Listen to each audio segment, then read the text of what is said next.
We're learning a little anthology of Reb Nachman's teaching about joy. Are you ready? Consider the birds. Consider the birds. What's wrong with the birds? They're quite lovely. Okay. What is joy? The birds know what is joy. What is the difference, says Reb Shlomo, between sadness and joy? What is the difference between sadness and joy? Anybody know? Joy really fills you.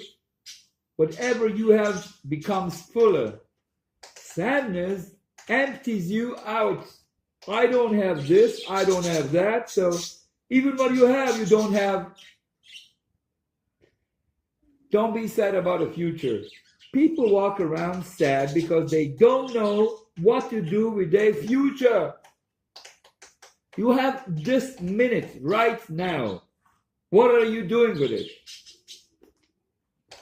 The difference between sadness and joy is very simple. Sadness always tells you, oy vey, what are you going to do in 10 minutes? What will you do 10 years from now? If you are really filled with joy for 1 minute, then you will also know what to do next minute. Right, birds? Okay.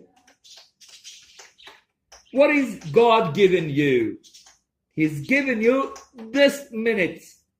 He hasn't given you tomorrow. He promised he will give tomorrow. So, of course, I don't know what to do tomorrow because I didn't receive it yet. Sadness is being overly concerned with what I don't have. And I really don't have tomorrow yet. Completely being. What are you filled with sadness? Why are you filled with sadness if somebody dies, God forbid? Because that somebody is no longer there, right?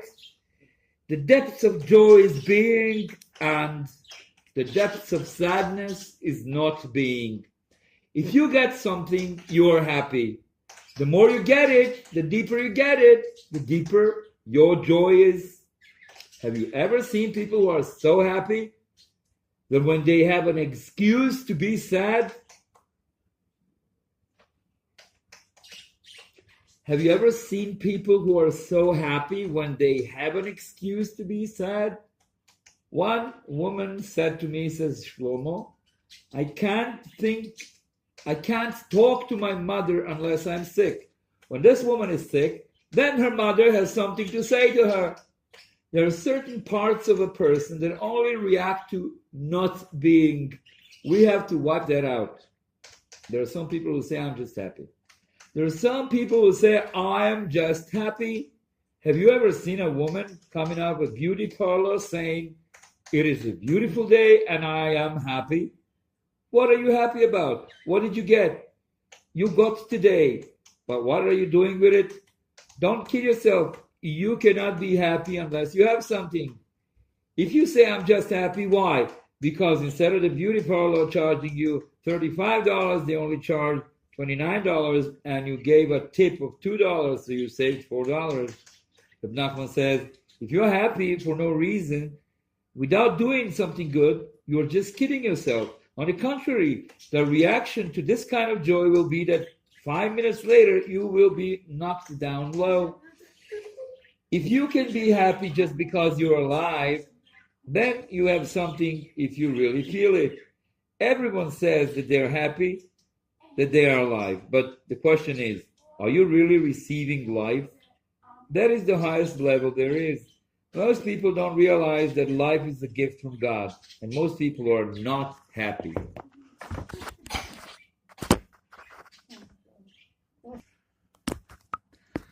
It says, Schar mitzvah, mitzvah. The reward of a good deed is another good deed.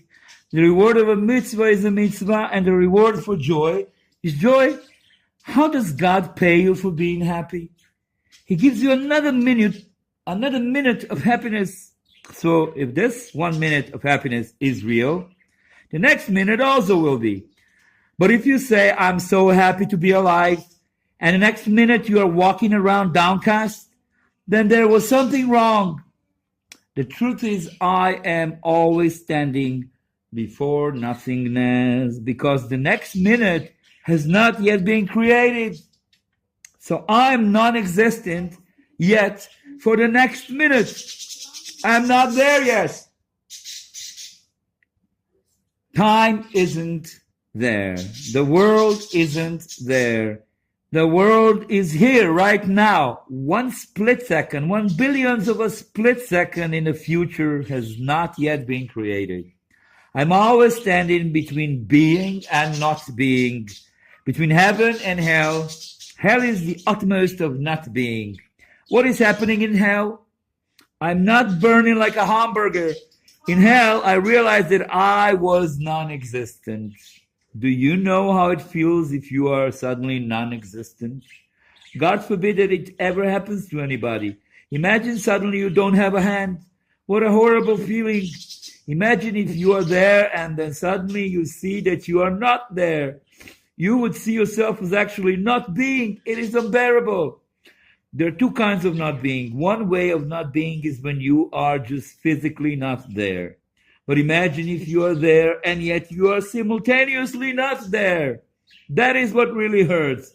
If I love somebody very much and they are not here, so they are not here. It is sad, but imagine if they would be sitting next to me and they want to talk to me. This is a deep kind of not being, which really hurts. Hell is that I am there, but I am not there. Right, birds? You agree with me? Sadness is a sickness, not an emotional problem. It is absolutely a sickness, and you have to get rid of it. The Baal Shem Tov says, if you want to know whether you are really serving God, it is simple. If my heart is filled with joy each time I put on tefillin, and each time I do something good, my heart is filled with joy, then I'm serving God. If I am not on that level, then I'm just doing mechanical things, though even that is very holy, and I'll be rewarded in heaven for doing it, but it is heartbreaking. If you look sad, what happens to the person sitting next to you? He feels a bit uncomfortable. In fact, even if they love you a lot, they will just overcome those uncomfortable feelings and say, I have got to stick it out and stay with him. He's my friend, so I have to stick around while he's crying. But this doesn't go, right? But imagine if you're sitting there and mamash laughing like the Ropshitzer Rebbe, laughing your head off. Then everyone will feel so comfortable. Why? It is very simple. Imagine if you looked down into the abyss, to the abyss of the abyss, and would be very uncomfortable, frightening. It would be very uncomfortable, frightening. The truth is, when you see somebody sad, at that moment you are mamish confronted with nothingness. You see that this person is struggling between being and not being. Imagine if you saw me standing on the roof with 1 foot hanging over the edge. You say, listen, do me a favor. You make me nervous even if you are the greatest acrobat in the world, put your foot back on the roof. I'm afraid to see this. Or if you want to do it, I just don't want to see it. You have to realize it is the same way with God. When you walk around sad, you make God uncomfortable. God says, I love you. I'm your God. I signed a contract with you at Mount Sinai, and I will stick to it. I'll be with you, but I really don't feel comfortable with you when you're sad. When you smile with joy and you look at somebody, then look back at you. They look back at you. When you cry, they can't really look back at you. Mamish, they try, but they can't look back at you. You can't say we cried eye to eye. It just doesn't go. You can smile eye to eye, but you can't cry eye to eye. We know this world is just a little mirror of heaven. You have to realize that it's very beautiful when you cry, but it's not really so good. You make God feel uncomfortable about it. It is not so good. We're not talking about crying in general. We're talking about atzvut, this dead kind of sadness. It depends on how you're crying. You can cry with being, or you can cry with nothingness. On Rosh Hashanah and Yom Kippur, we're crying all the time. It's the holiest tears. Imagine if someone says to you, I love you so much, I really want to be the greatest friend to you, and he's crying while he's saying it, crying with being. It would open up your heart in 1,000 ways.